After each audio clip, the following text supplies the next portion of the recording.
Electricast.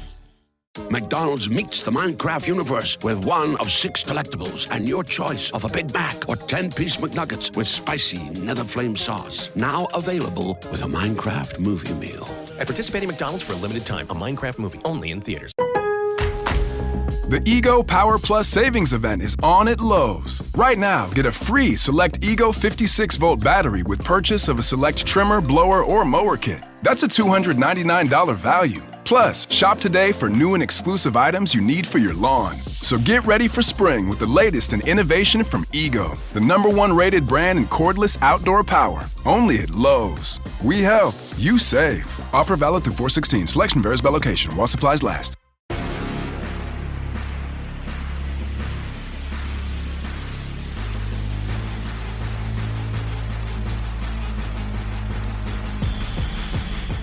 Welcome to Check My Oil. We're back.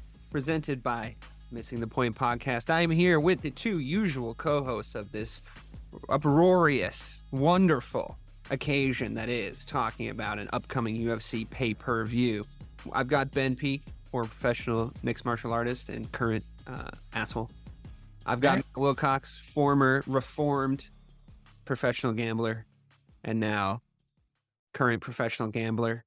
I'm really happy to be here with you guys to talk about the upcoming UFC 289 card. We've got some good pay-per-views coming up to start the slate. It's going to be this one, headlined, of course, by the greatest women's MMA fighter of all time, Amanda Nunez, who has treated us to some spectacular knockouts in the women's division. Not common in the women's division, but it is common when Amanda's involved. So we'll get to her, but we're going to start, as we always do, with the pre-prelims.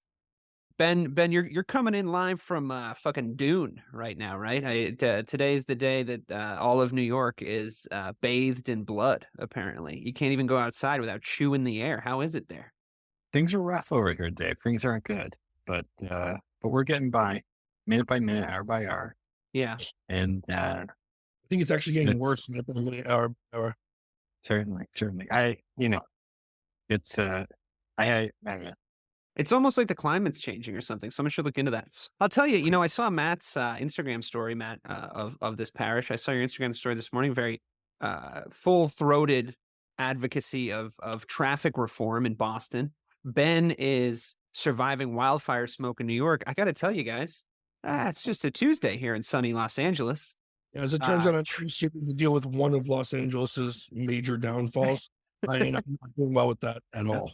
Yeah, no, this place is a fucking hellhole. All right, let's get in to these karate matches. The very first fight, and I gotta be honest, I didn't do a ton of phonetic reading up on what was going to happen to these names. So if I do butcher these names, I do apologize in advance. The apology is half-hearted. I don't feel that strongly about it, but if you need it, you have it now. Nelson versus Bilder. Now, as we always like to talk about here on Check My Oil, there's value in underdog bets in mixed martial arts, because I feel like the Vegas lines are often weighed heavily by wins and losses, but there is a pretty big drop off in a lot of talent pools that these guys exist in. That being said, this is not where I see underdog value. I think that this guy Bilder, he's never lost a fight. I knew his dad Bob, middle name but he's never lost a fight, and what? I did. And I think, oftentimes an undefeated guy comes into the UFC and he's still sort of an unknown quandary, right? Like it's difficult to assess whether or not that 8-0 is as an inflated record like Khabib, or if it's like a really solid, sort of undefeated streak that this person is on. He's got gold in another division. So I think or in another promotion, I should say. So I think that should say something to you. And I think that Nelson's got maybe a chance to knock him out in the first round, because there's questions about this guy Bilder's chin. But I think if he doesn't take advantage of that early, I think he's fine. I would predict a decision win. I think this is a very early and easy way to anchor a parlay, Matt. Am I cray? No, I think what you're saying makes sense. Honestly, I know I've watched Bilder fight. I can't think of one time I've seen Nelson fight. And I just can't pinpoint, I can't remember the fight. It doesn't seem memorable to me. So what I did here in my evaluation is I looked these guys up and down, and I decided that Bilder has a really, really cool leg tattoo, but he stopped right on his foot, which kind of makes him a bitch. So I'm going to go Nelson. I'm going dog. Matt's going for the dog based on tattoos. You know, Leah does that. My wife does that when she sees a tattoo that she doesn't like before a fight. She says, that guy's going to get his ass kicked. Ben, as a former professional, I'd like to pick your brain on this. If you saw a tattoo that was really lame, would you then be less scared of a guy? No, I made that mistake early on, underestimating. Oh God, he's actually got a story about this. I don't believe it. About oh my God. Well, actually, you guys. So that this is when you guys will be able to recall my first ever opponent. You should never underestimate your opponent, whatever, so on and so forth. They all say that shit. But it gets easy too when you see somebody who's a dork, real Ted Neves. And it's kind of harder to notice that when in any sort of like striking art, boxing, Muay Thai, whatever, people become more hard in that way, and their face looks a little bit toughened up. But you guys were both at my first ever Naga competition, if you recall. I got smoked. I got smoked by a Ted Neves. Like this absolute dork dude came in, like big, thick, heavy glasses, skinny looking, whatever guy. He was like, "Oh, I just lost my other division. Can I compete in this?" And he took me down and worked me immediately. I was like, "Shit, I was not expecting this." You can't, especially when it comes to MMA, when it comes to anything that's grappling, you don't get hard in the same way. You got to take it serious. You never know who it does.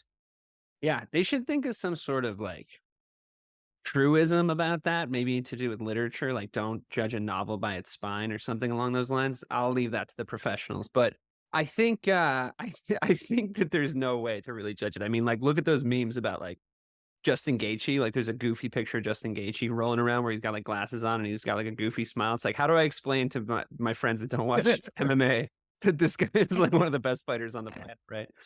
But yeah, I mean, it's difficult, honestly, when we're doing research for these shows and you're kind of deep in the pre-prelims. And if we're being honest, the pre-prelims of a card that maybe gave up some of its organs to some other cards coming up afterwards, you're looking at something where it's like, how did Vegas even really pick these lines, you know? So there might be some fucking value in the dog. I have been on this show kind of doubting the power of featherweights before. It's just, I do have this thing stuck in my head where it's like, I don't really trust a featherweight to get a first round knockout like I would a welterweight up, or even a lightweight up. So we'll see. I guess I'm hesitant to really give hard advice on a betting line on this because I don't know a ton about these two guys, but I think it's going to be a good way to snap the show off. We're not doing the early prelims because there's two fucking fights. I don't know what they're even. Just fold them in. Fold in the cheese, David. Fold in the cheese.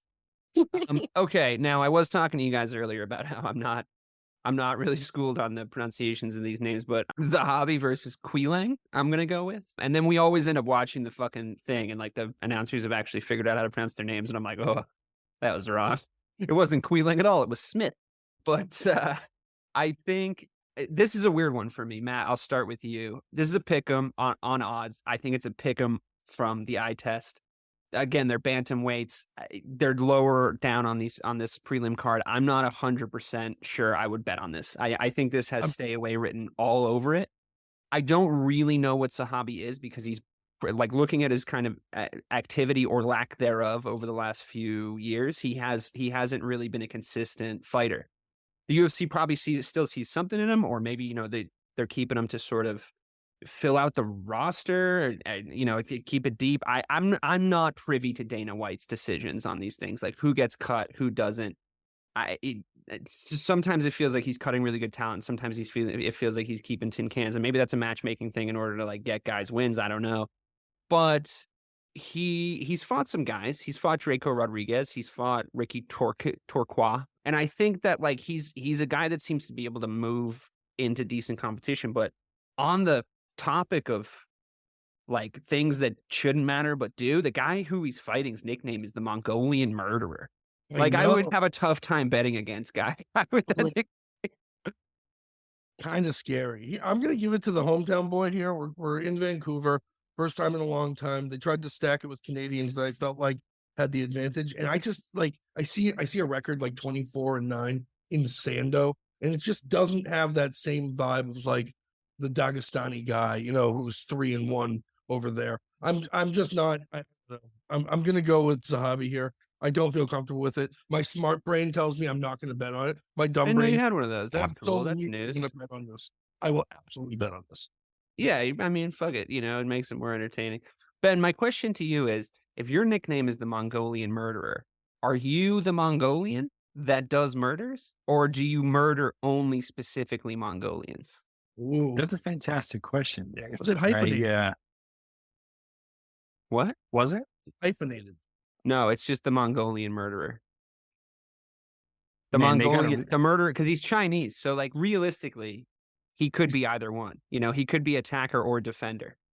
And Man. chances are there's some blood in there from a long descended Mongolian, because if Mulan is any indication, there were a lot of them. I was just gonna say we should pause this and watch both Mulans, and then we'll get back to these guys because this isn't After we're done, are we going to get down to business?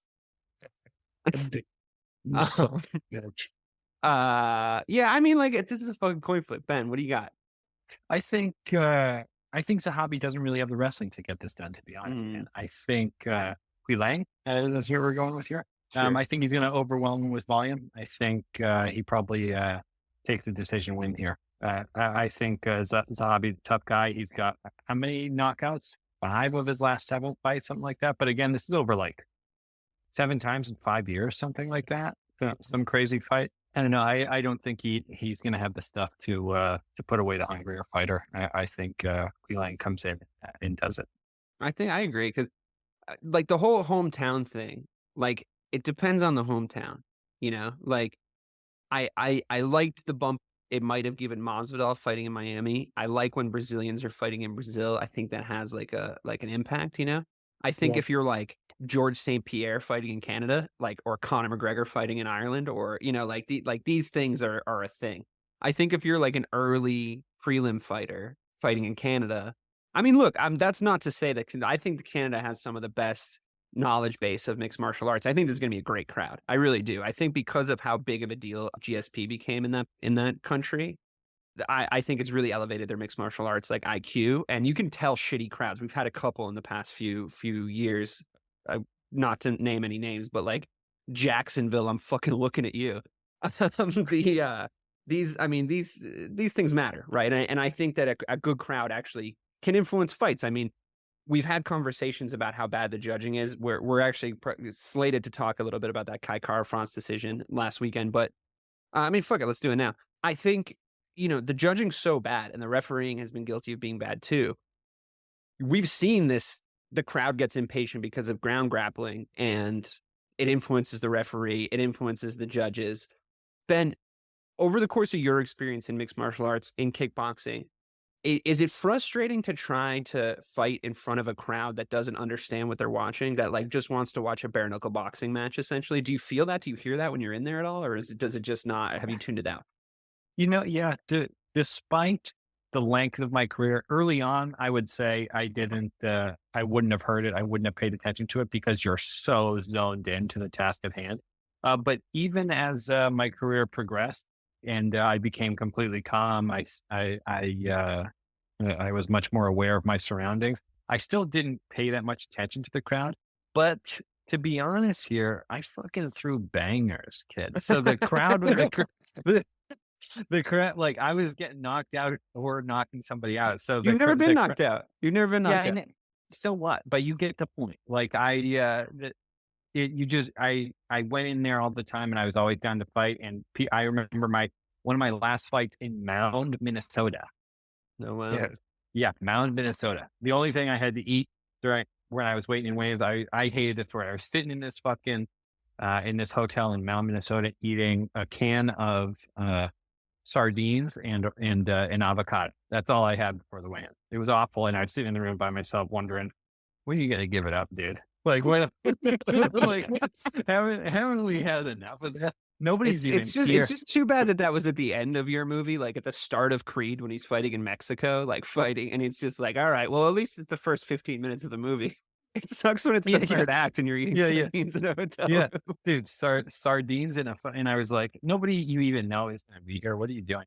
And but the crowd really had no clue. The other fighters who were on that card had no freaking clue what they were talking about. Oh man, I still have some of them on Snapchat. Shout out to them out in South Dakota. This one kid, I don't mean to get sidetracked here. This one fucking kid came up to me after weigh-ins, me and my friend Brandall, who was also fighting on the card. And he was from South Dakota. This kid was probably 16 or 17 years old, looked like an absolute little boy, and just talked with a lot of confidence, whatever. I was like, all right, I'll give you the time of day. And he's a roughneck. This 16-year-old kid working on oil rigs and shit already. And he was fighting on this card. But he, for all his toughness, absolute total dipshit dumbass, if you can imagine. And the whole card kind of had an air of that, of people who have only watched it on TV.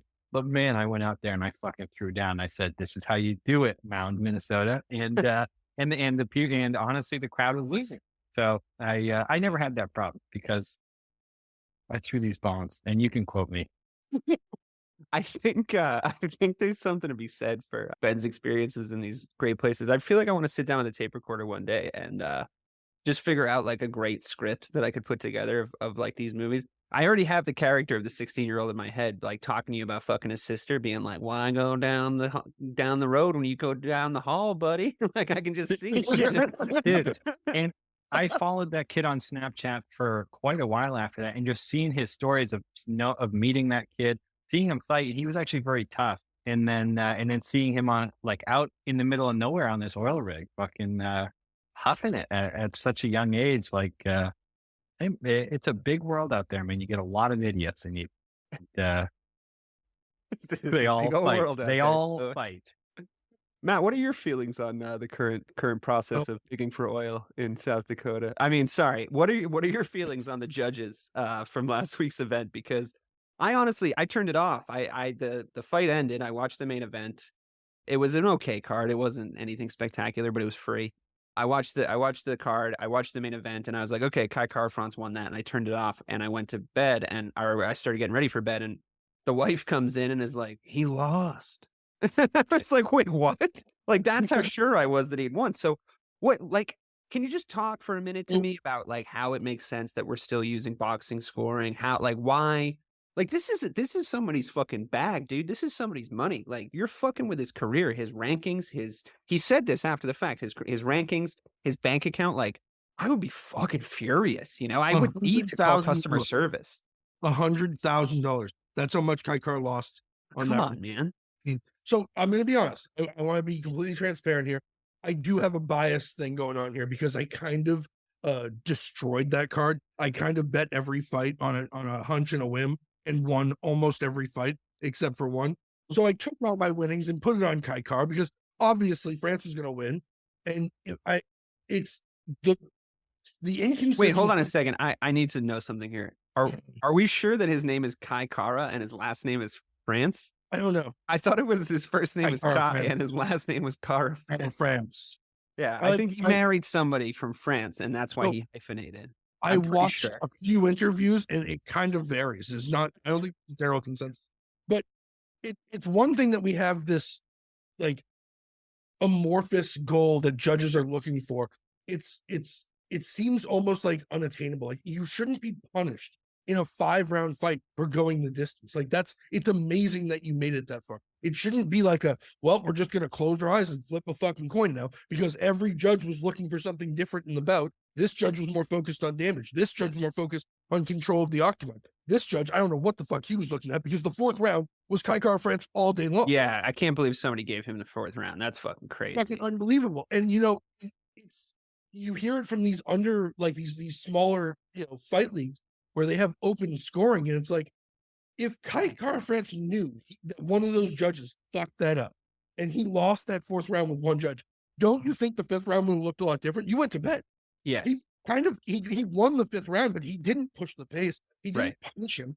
It's like he clearly could have because Albazi had nothing left. He was all dead. It's just really upsetting that I feel like it keeps happening. Every other event, we're seeing a fighter be punished for not closing a fight. And that's not how this works. It's not every fight's supposed to be a knockout. Not every fight's supposed to be a submission. Sometimes these guys are matched perfectly and they go the distance. Sometimes they're too light to knock each other. You know what I mean? Yeah. It's really fucking frustrating that we just can't get a clean, this is what judges are looking for. this is what you have to be doing. Or if we're not going to do that, show the fighters what the score is. Let them adjust their game. Yeah. I mean, open you scoring know- is an idea. oh, Go ahead. Sorry, I didn't mean to interrupt there. Yeah. How It fucking is dare you, It is honestly. crazy to me. I want my how $250 back. Sorry. I I think it's crazy how antiquated judging is, and they're holding on to this.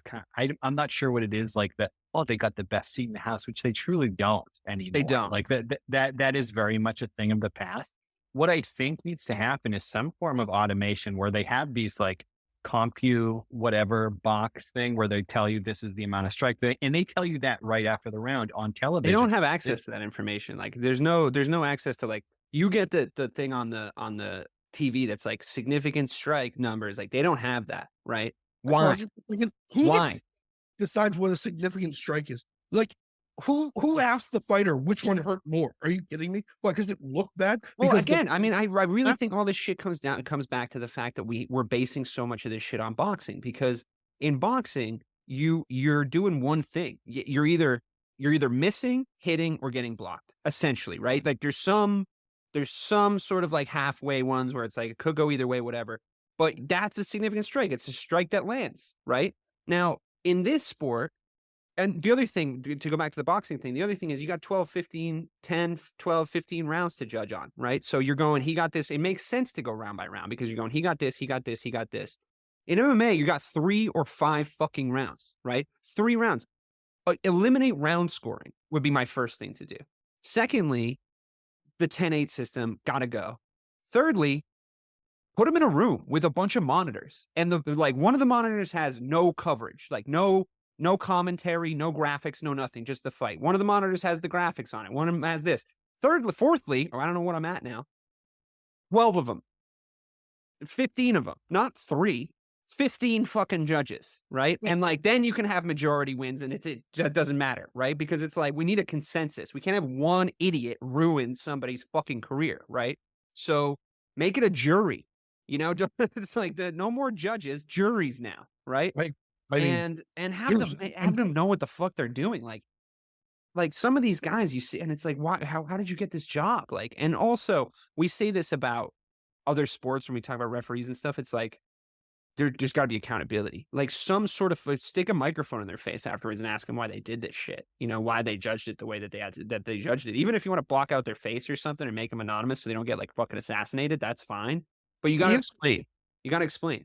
Why did we all see this? But you said this. What? Like, at least tell us. The kids are still at practice, and I have no idea what's for dinner. You can get a rotisserie chicken and 2 sides for just $15 in as fast as an hour with Walmart Express Delivery. Who said that? Who's in my house? Don't play with me, because I'm not the one. It's just your friendly Walmart announcer. This is a commercial. Oh, okay. You were saying dinner for a family was just $15? Yep, it'll be at your door by the time you get the kids home from practice. Order now. Welcome to your Walmart. Subject to availability, restrictions and fees apply. Now that was a helpful commercial. Right.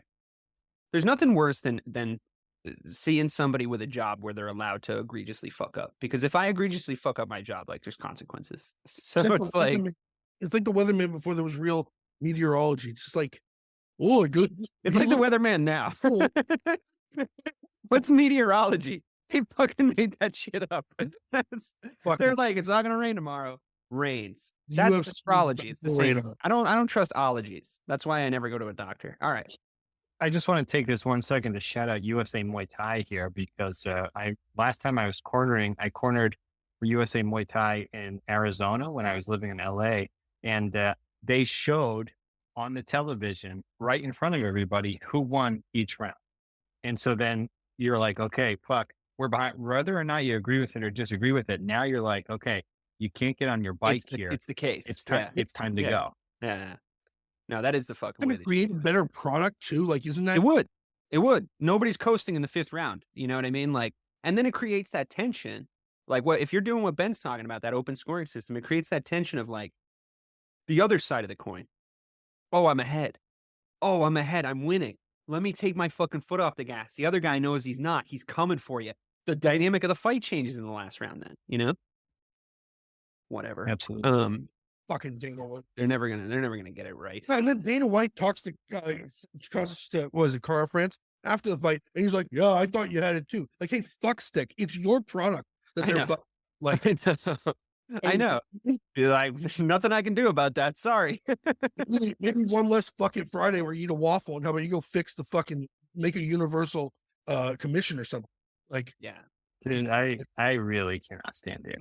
I can't wait for that guy to be gone. Guys, if he hears this, the only person who's going to suffer is his wife. So, like, let's be careful. whatever, he slaps like a bitch. He owns the slap league. Dude, he came I for can't some stand that snacks. shit, dude. I cannot was crazy. stand that shit. I can't stand how much he was like, don't wear it, dude. Just wear that it's like this shitty, gross product that you wanted to own because you're a sick fuck. Don't be like, the slap league's coming up and it's going to be so much better. He's like turned all of his attention to the slap league.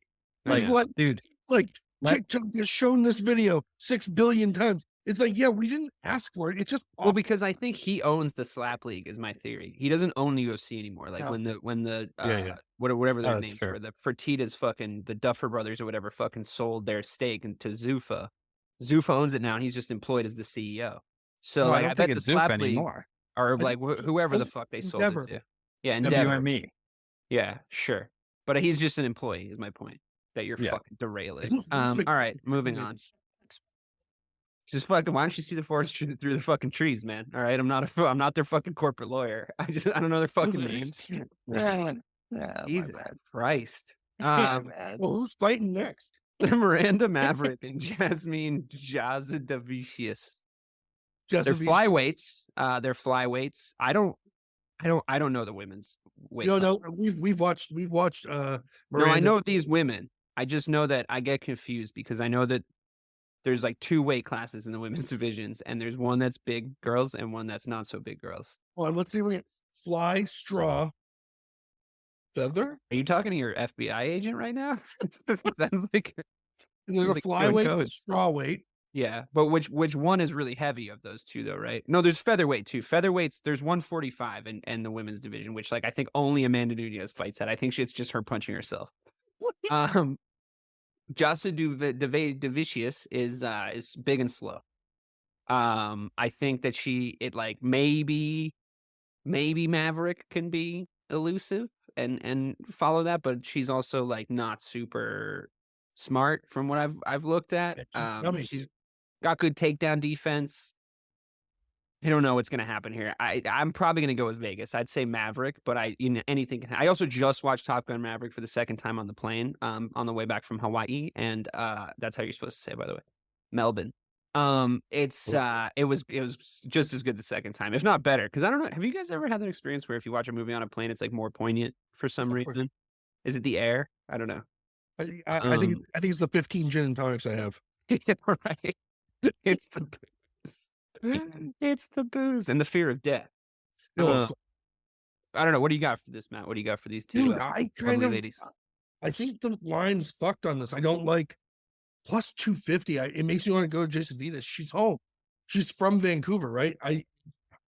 That's a bad line. That's a really, really high line. Okay. Might throw if I lose the first couple of fights. This is one of those where even though I think Maverick's a better fighter, I would probably throw a little bit of money and try and make some back on Jasudavicius. You're just making up names now. Let's speak English. Jasudavicius. Just sure. Ben? Weigh in Wow. here, man. You know more Brazilians than we do. Yeah. Well, I don't know how to say the name. But I think this is a pretty bad matchup for Jasudavicius. And God, we're dicks. yeah. I just think to your point, I think she's too big and slow. I think she won't be able to keep up with Maverick on the feet. Well, you know, Maverick's built for speed, baby. That's right, baby. and I think she's just completely outclassed with her wrestling ability. I think we see Maverick take this to a decision win. Oh, a decision win on a female fight. Really brave. Man. Whoa. Really I brave. mean, No, I I know I'm stepping out here, but I feel good about this. Two female fighters go to a decision in an unprecedented turn of events. A turn up for the books. I would go so far as to say 13 total punches landed. 57 defended. this is the one where they're gonna go back into the archives if we ever. But get you know Yeah, what? yeah, this At is least good. we're Oh, having boy. fun for the shitty card that they put on. I Come know. on. We're just What? I'm the 290, folks. That's all we're doing. But I will say I'm going to buy it and I'm going to bet on it and I'm going to watch it. But I'm excited to talk about Chris Curtis because I have some thoughts. I want to hear them. Is he still crying, or are the tissues, are the eyes dry? It's funny, man, because that was what I was going to say. Like, I don't think I've ever had somebody whose like personality matches or clashes so directly with their fighting style to make me like love and hate them at the same time. I really like how he fights. Like, I think he's a super crisp boxer. I think it's fewer and farther between than you would imagine in the UFC for guys to be able to make reads across a fight at his level. Like, he starts to figure shit out in like mid-fight that is very impressive. And I feel like there should be more guys that are able to do that. I mean, I'll let Ben speak on that after, but I think that like, now I do think he's going to lose this fight to Imavov. I do, because I think that he's able to sort of figure out volume guys because like they throw a lot of punches and Imavov is like a very selective, like snipery type of striker. I also think Chris Curtis, what's that? Are they fighting at catchweight? Middleweights, I thought. They both weighed in at 185, I thought. Okay, sorry. Go on. But yeah, just like fucking ruin the podcast, man. I don't know. Like, what the fuck? Just kidding, everybody. We have fun here. No, my point is, I think he's getting too good at losing. You know, I think he's on a little bit of like a snowball effect of losing. I thought he beat Kevin Gastelum. I was a little biased because I bet on him, but I really did think he beat Kevin Gastelum. I thought that it was clear that he won that fight, and you know we've done our conversation about judging already. But I think Imavov's too much for him. I don't think there's any value in an underdog bet for Curtis. I think that his strengths are going to be canceled out by Imavov's strengths, like making those reads, like I said. But I do think he's a really crisp boxer. He's an asshole. And he's like, you know, his best friend is Sean Strickland, who is a fucking asshole. So it's like the fucking asshole brigade over there. It's like the fucking third Ghostbusters movie over there. But like you know, I still do like watching him. So my point overall being that I do still think he's going to lose. Ben, your ability to make reads during a fight was always really good. I thought your like adjustment ability was always one of the best things about your fight style. You got to be somewhat of a smart guy to be able to do that, right? Like you're not just like a face fighter or fighting on instinct to go in there. I'm not sure how smart of a guy Chris Curtis is. He's not an idiot, but is that a quality that you like when you see it in other fighters? And do you agree with me about him? I think it's one of the most important things that you can have as a fighter is your ability to adapt. So many guys that you see end up coming in with a solid game plan. They've got a coach down for a game plan, so on and so forth. It doesn't work, and then they're just stuck with it. Yeah, or they don't know what else to do, which I think we saw happen with Imavov against Strickland. He really did run out of ideas against him, and I think he ended up just kind of hunting for the knockout for the majority of that fight. I think your ability to read the fight, see what your opponent has brought, what new tricks, what new habits they picked up, and execute on that. I think that separates head and shoulders the best guys from the worst guys. Because of that, I think in a case like this, Curtis could win here. I'd like to see him win. I think he starts slow, and that may be a problem for him against somebody like Imavov. But that's why he starts slow, right? I think he has a reliance on his ability to sort of not get knocked out and stay in a fight and sort of make these reads, right? And I just don't think Imavov's going to give him that. Is my just take on it. Hey there, travelers. Kaylee Cuoco here. Sorry to interrupt your music, great artist BT Dubs, but wouldn't you rather be there to hear it live? With Priceline, you can get out of your dreams and into your dream concert. They've got millions of travel deals to get you to that festival, gig, rave, sound bath, or sonic experience you've been dreaming of. Download the Priceline app today, and you can save up to 60% off hotels and up to 50% off flights. So don't just dream about that trip. Book it with Priceline. Go to your happy price, Priceline. Yeah, I mean, I guess we'll see. I think you're wrong, so fuck you. Matt, any value in this plus 125 as at the time of recording for Chris Curtis, Action Man Curtis?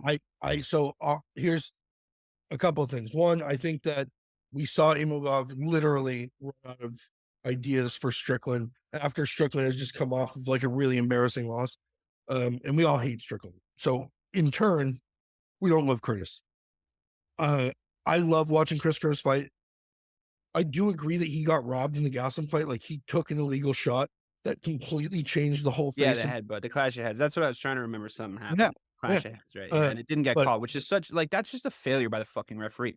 Also, why can't we just use instant replay? Like, somebody just sitting in a booth going like, "Hang on a second, just they clashed heads. Just fucking pause the fight for a second." What's the big deal? There's 600 fucking cameras. We all saw it. Why can't we just? It's fine. I'm fine. Here's my thing though. Curtis really went on a tear. He pretty much cried his little eyes out about that result. For a complete, he does have weirdly little eyes. He does have very little eyes.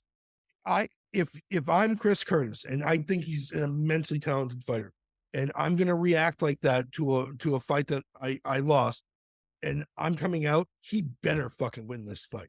You do not act like that and then come and get embarrassed. But I don't think he's that dude. You don't think he's that dude? I don't think he's that dude. This is gonna be one, bud. I mean, we've been having is he that dude conversations, obviously, for the past few months because of the Celtics. Oh yeah, and like the obvious answer that we got there. But I don't know. We'll see. I do agree though. I think this is kind of a make or break for Curtis. Maybe not so much for Imavov. I think that like the way Curtis positions himself within the organization, if he gets beat here, it's bad. I think Imavov can like hang around and be a guy that fights a decent up and coming middleweights for a while. I don't see him ever getting a real title shot at this weight class. Look who's at the top of it. I don't see it, but it's so the fans know this is one of those fights where me and Dave are on opposite ends of a close one. So Dave will be texting me constantly throughout the fight about how my guy's losing and how I'm not winning at life. He likes to throw jabs on top of the fact. He's like, "Oh, that's awful." Plus, you're a fucking idiot. So a little bit more witty than that, sir. Yeah. I don't respond because I'm not as good at it. So I'm really getting falling for Curtis here. I feel like Chris Curtis is built like a welterweight too. Did he ever fight a welterweight? I feel like he's built like one. He should just fight. So I have Imavov weighing in at 194 on my phone. Oh, are they really fighting a catchweight? Or no, I'm not sure. I didn't say so. But they haven't done the weigh-ins yet. It's fucking. They haven't done the weigh-ins. But what are you talking about? See, you really are an idiot. This is what I'm talking about. Jesus fucking Christ. He's got you down to a T, bud. Verbal. See, I'm already being. What are you talking about? Did he tweet about weighing on his bathroom scale today? What the fuck? Oh, ESPN has him at 194. ESPN has him at 194. Like walking around? What does that have to do with anything? No, they don't know what they were walking around at. I don't know. He's gonna like sweat a little and take a few shits. He'll weigh in 185 on Friday. Anyway, whatever. It doesn't matter. I'm angry. Marc-André Barriault, who sounds like he should be an F1 driver. Barriault.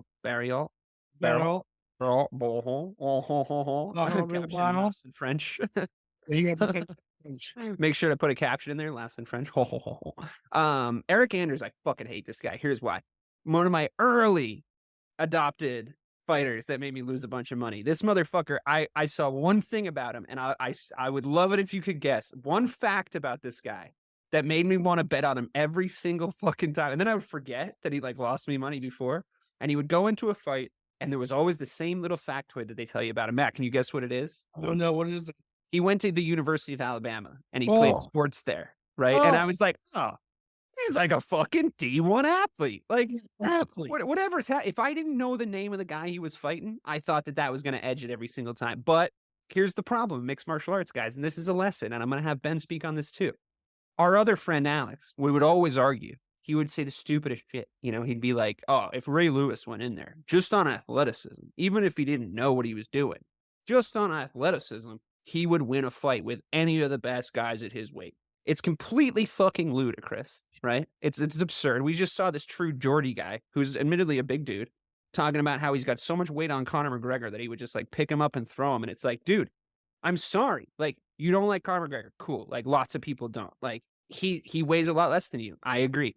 He will choke you unconscious. Like, there's no question about it, right? He's practiced at this.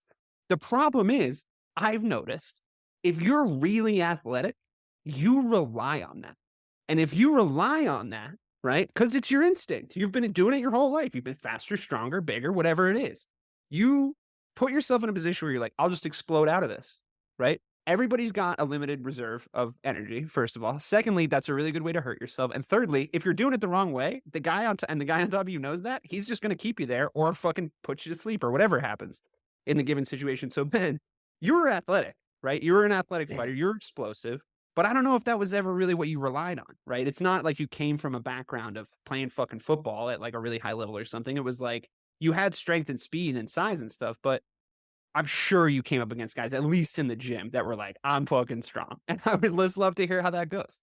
Yeah, it's funny. I considered myself athletic, but I was always very skinny. And I remember coming up when I was in my early teens and training as always the smaller guy. I was always small. And a great example of this was how I got my first job bouncing at Irish Times when I used to train with the head of security, guy's named Steve, head of security at Irish Times. He was everybody that's a head of security, by the way, in Massachusetts, their name is Steve. Just so you guys, that's the thing. Yeah. But sorry, go ahead. No. And big, enormous guy, very strong bodybuilder, whatever. Trained jiu-jitsu with him. But none of that stuff translates if skills aren't needed. It doesn't matter. It's funny because I've gone on and I've trained with lots of very, very athletic people who are coming in for the first time. And what training for an elongated period does to me, I don't always necessarily have to rely on I'm super skilled because these athletic guys rush at you like a train. What it does for me is it makes me more durable in the right ways. So guys come in, they hit you like a freight train. It doesn't matter because I know how to fall. I know how to roll with it. I know that they've got about 30 seconds of this. And it's fun. Like what Alex said, this and that. I really don't want to dig too much into that because it's like,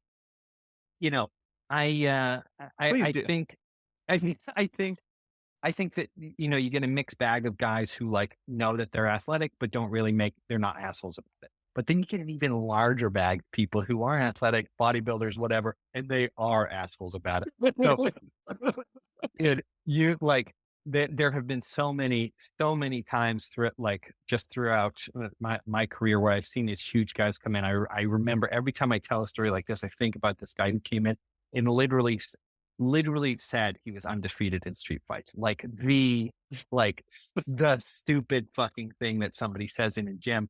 And you could just watch him move. All I have to do is watch you move for about 10 seconds when you first get on the mats. And I'm like, oh, dude, you are about to get butt fucked. Come on. And it's it literally is just, let me watch the way your feet move. Let me see how you fall. Let me see all these things. And no, being athletic, if the skill is equal, a big, strong, athletic person, that's going to be very important. And it does then translate, but you have to be able to apply the skill with that strength. You can't just run at somebody with all your size and strength and think that you're going to knock them, hold them down, because that's what you end up seeing with a lot of these guys is they bum rush you. They try to push you up against a corner or something because they don't know what they're doing. I don't know what they're doing. I'm like, what the fuck are we doing here? Where does this go next? But nothing comes of it. I'm durable in that situation. I can hold your weight here. I'm just going to wait for you to make a stupid fucking mistake. I'm going to trip you. None of that stuff ever translates if there is no skill. Sorry, that's it. I can't remember who I think it's Rashad Evans, this was a topic of conversation when Greg Hardy made his infamous debut in the UFC, where people were saying he just got knocked out again, really embarrassingly in a boxing match. I'd love to see. Who did it?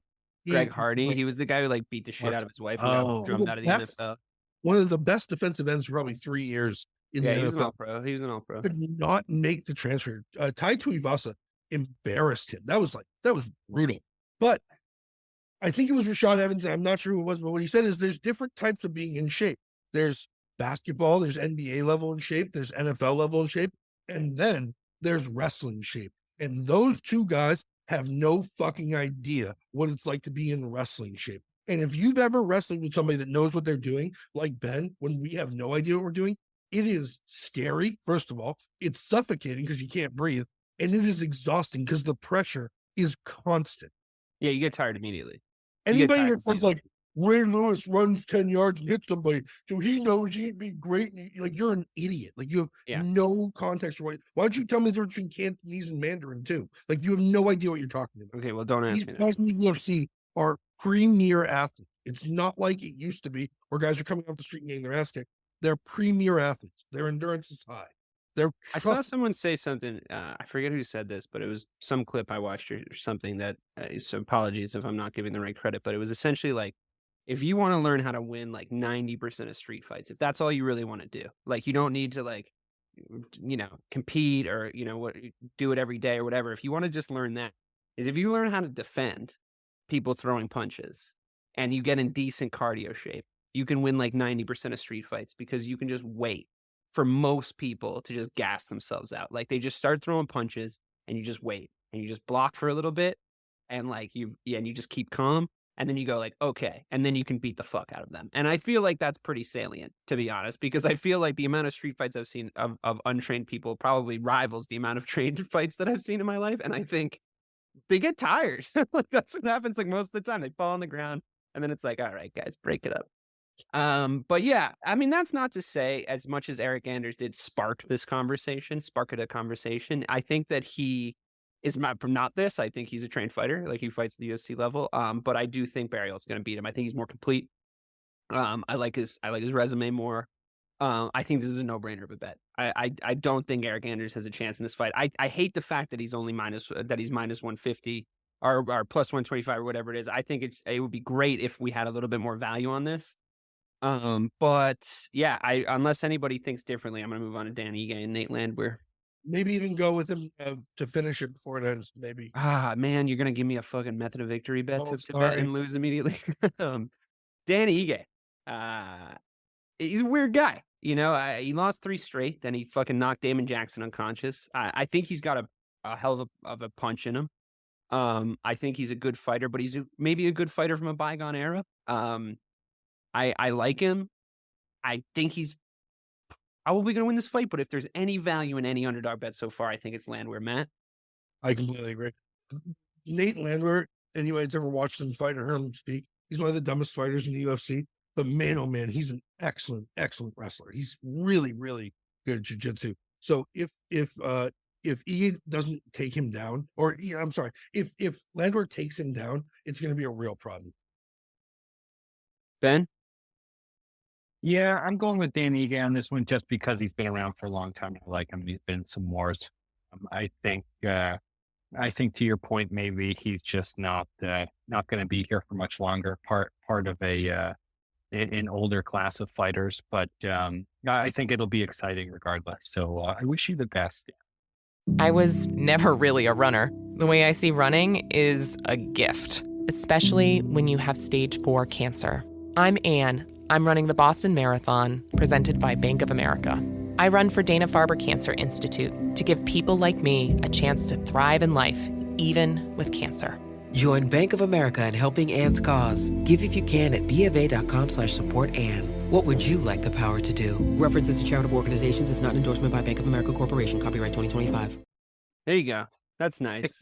We'll send that his way. But I do think there's some value in this bet, but it's a hard one to kind of analyze, to be honest, but we'll see. Oh my God, the next guy's name is Mike Mallet. Dude, I was going to bring it up. I was going to bring it up. Stop. Pretend like we didn't just cut this part because I got a whole thing. I'm not going to cut this. Go ahead. Do your whole thing. I thought of this too. I have a whole thing too. You go first. It's just, we're on home court. It's like where he went to high school, right? I really have this strong feeling that Mike Mallet is going to get some serious redemption here from the home crowd. I think he's going to right a wrong. I think he's going to survive. I think he's going to thrive here. I think he's going to live. And I'm going to put a massive bet on Mike Mallet to not get knocked out here. Okay, you know what? I'm just going to tell the story. So we're in high school. No. We're in high school. As right? you're treating, I'd say no. There's don't. Please don't. No, I'm telling it.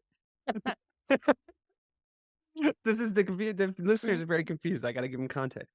we're in high school, and somebody with a very similar name to this, I won't say what it is, but it's very similar to this, is transferred to our school, right? And Ben and I, Ben for good reason, and me through popular brain thinking manipulation, had developed something of a reputation in the high school. And for whatever reason, I don't really know why we got mixed up with this kid, but this was back in the day that you got you got most of your information through like instant messenger. Like everybody still had AIM, right? So I think this is where we learned that for whatever reason, maybe we were fucking with him, Ben. I have no idea. Matt went to the fancy private school down the street, if you guys can't tell by how we all talk.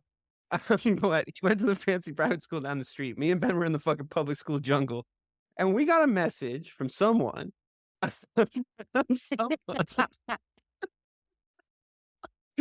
got a message from someone that said Mike Mallet. Oh, I mean, someone with a very similar name to Mike Mallet, right?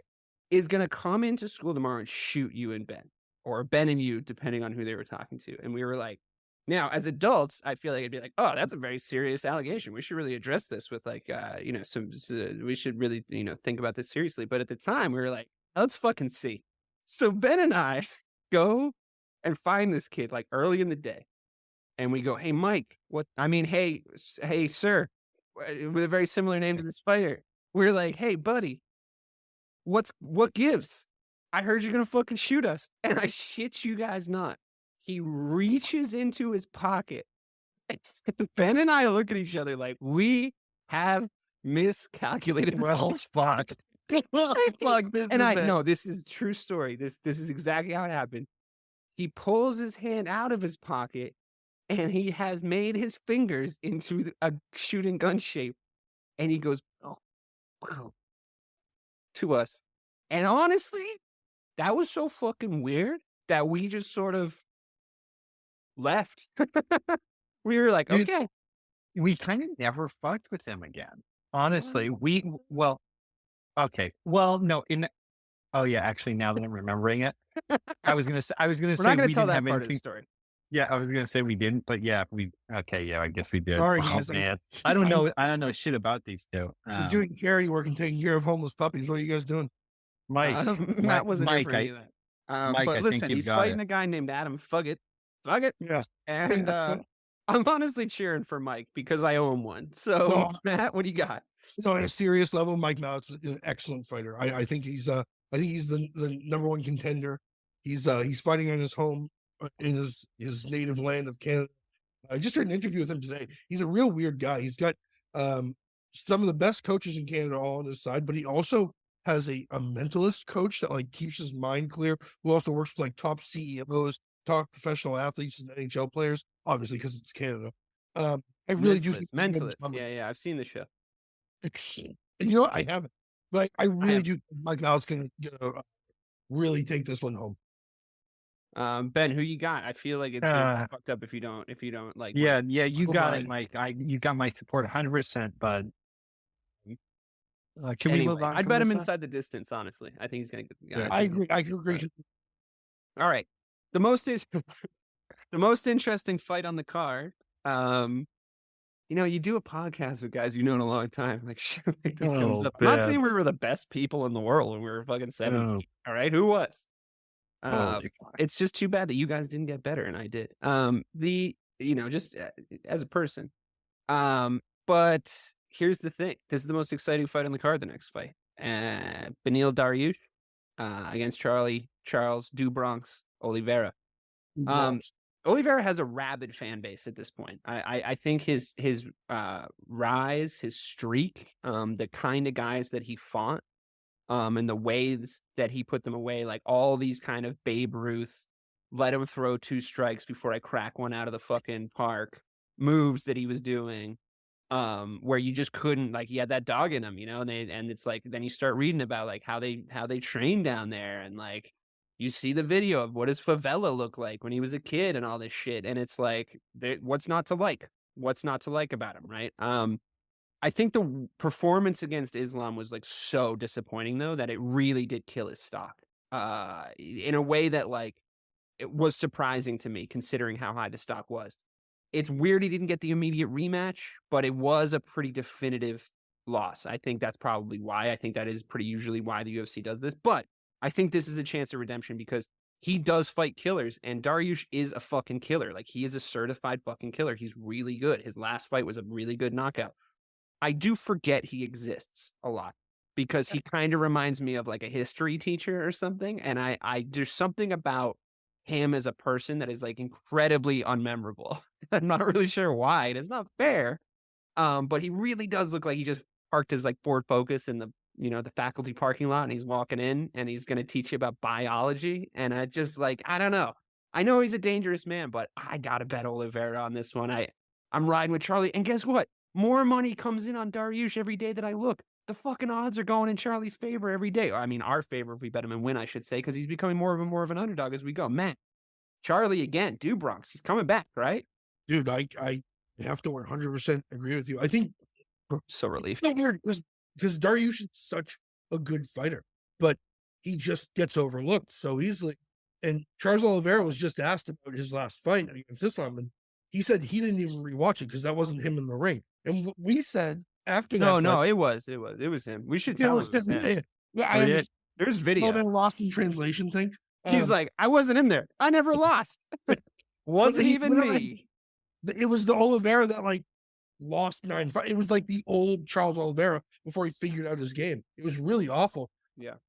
I am pretty positive here that if Charles doesn't just try and stand and bang with Dariush, if he does what he knows, what we all know he can do, which is get the rear naked choke in, that Charles is going to be right back in the spot where he deserves, which is a #1 contender spot. I mean, look at his resume. I mean, it's unbelievable. Dustin Poirier, like that was the best night. We had so much fun watching that fight. That was amazing. Yeah, I really, really love Charles Oliveira. I hope he fixes it here. Ben, you got that shoot box theory though, right? Like you can't take that many punches. Like they hit each other too hard in training, and like that's why I think, not to guess what you're gonna say, but I was hearing your voice in my head when I was thinking about this fight today, where it's like, yeah, maybe that wasn't him, maybe that was a one-off, or maybe that chin finally just like fully gave way. Finally just like it's just that one fight where it's like it clicks and it's bad timing, but it is what it is. Is that fair? Yeah, I think you're spot on with that one, and this is kind of in line with the theory that Matt's personal hero Donald Trump once brought up, that you no, Matt, it's just the outfit. That's why we thought that. I'm sorry. We know that you don't think that. Yeah. But Matt's personal. You posted a lot of stuff about golf today. You posted a lot of stuff about golf today. Like a lot of golf related. Yeah, stuff. there was a lot of golf news. Saudi Arabia is ruining the world. Well, if you're talking a lot about golf and a lot about Saudi Arabia, like you probably are a MAGA guy. Like that's usually. Just by the way, Trump's a huge fan of what happened, and here I am fucking posting. I see. As not a Donald Trump supporter, I wouldn't know what his feelings are on it either way. But I'm glad that we have you here to weigh in. Whoa. Yeah, so I didn't mean to start a whole thing there, but as Matt's personal hero Donald Trump once said, I would listen to his conflict. You only have like a certain amount of energy in your body or something like that. Once you expend it, it's gone or something. I think that lines up here. What Matt's personal hero Donald Trump has once said, that if you are in a shootbox academy, your chin, you can't heal your chin. Right. I mean, maybe if you're knocked out once, you really do need to take off a lot of time and come back. But if you're in there in the hard wars all the time, man, that drains you, and your longevity is certainly shortened. I don't know. I remember back when we used to do some real hard rounds at CGR coming up in the boxing amateurs. I would leave there feeling like I was drooling some days, and it affects you later on, man. And there's no way around it. I think Dariush is a tough guy. I think he's a great fighter. I don't think he's ever fought anybody like it's weird, Charlie. right? Like he's gotten some really good wins, but if you look at his resume, it's like it's not Charles's resume. I think that's what matters. Yeah. It's like Charles's resume is crazy. Gates, Poirier, Chandler. Yeah. All right. Well, what's nice about what? Sorry. I hate Donald Trump. Yeah, no, we know. That was why. That's what comedy is, Matt. But If you like Donald Trump, we wouldn't have been laughing. guys know that when we put these podcasts out, TikTok loves to make fun of me. Let's just not open me No, up. it was just like Put that it on. one video about Charles Oliveira. This is completely different. This is gonna be a video about Charles Oliveira. It was about Charles Oliveira. But the really nice thing about this card is, and the fact that we're running a little long on time, is that Amanda Nunez is going to wipe the floor with the lady that she's fighting. And you don't think so, Matt? You don't think so? Well, no, Team Lobo. Give me another. Glad somebody learned her name. That's great. It's gonna be a nice palate cleanser after the real main event. I will really appreciate it coming up as one more little bonus fight. But I don't have anything to say about it. I think it'd be really dumb to bet against Amanda in this fight. I'm gonna bet against Amanda. I don't think Amanda's hard standing anymore. I think she's all done. I think she wants to move on from the sport. She's completely wiped the slate clean with her boxing with her coaches. She's got a new boxing coach, new wrestling coach. She's completely away from top team now. And Aldana's from this. I think she's still on the top team, Matt. Okay, I'm pretty sure she's still on the top team. No, she has none of their coaches anymore. Okay, you missed what I was trying to say there. That's looking at. Oh, nice, Dave. Nice. Aldana's coming from. Did anyone think Grasso was going to take Shevchenko? No, same gym, same trainers. I really think we can see something here. I think we can see the end of. Did you just say? Did anyone think Grasso was going to beat Shevchenko? When I fucking texted you guys and I was like, I have a hunch. I should put all my winnings on Grasso, and you talked me out of it, and then she fucking won. Yeah, I fucking did. Yeah. All right. I think she would. That was well, in that case. All right, gentlemen. Well, this has been a lot of fun.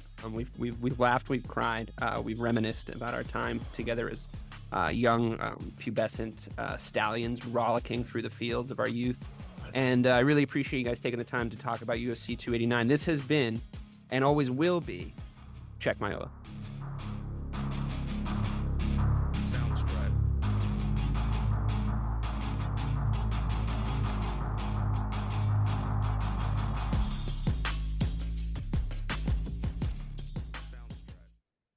Hi, I'm Sherilyn Fenn from Twin Peaks. What did you do on your last Saturday night? Did you hear something? Toilet paper. There's nada. The reserves have gone dry. People are hoarding it. I should have done that. They're all out of hand sanitizer at my Target. Mark, when did you last watch the news? We are getting reports of forced quarantines in China, Japan, and now Italy. You're cutting onions in half and putting them around your apartment. Yes, exactly. It kills the COVID. Excuse me? Let's go. Let's go. Get in. Vamos, rápido. Have you ever driven one of these? Never. I'll drive, ladies. I've got the keys. Excuse me, I'm lost. I'm looking for my wife. I got turned around. Join me, Eric Roberts, Jennifer Elise Cox, and Ed Asner for The Last Saturday Night, an Electrocast podcast. You'll love it. Electrocast. Electrocast.